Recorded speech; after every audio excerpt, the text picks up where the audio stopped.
बाबू smile smile कर।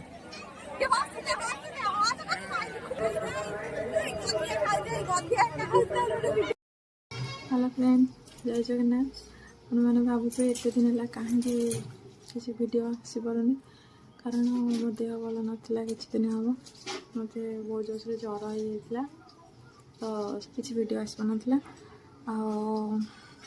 आज आम गोटे जगह को बाहर जावाई कौटिकी जाऊँ से डायरेक्ट आम जगह उपरू गले ही जापर आम कड़े जाऊँ आज तो चलो। तो आम मैंने ये बाहरी जाइछू आउ गेट पड़ जाइथिला कारण गोटे ट्रेन पास कला। एटा को ट्रेन आपण मैंने जदि जानी तेज कमेंट बॉक्स में मत कमेंट कर निहाती जनइबे। तापरे आम आसिक पहुँची गलु मेलारे फाइनाली। आज बहुत भीड़ थिला कारण मेलाटी जेनुइनली गोटे दिन ही पड़े रामेश्वर मेला बाबा रामेश्वर।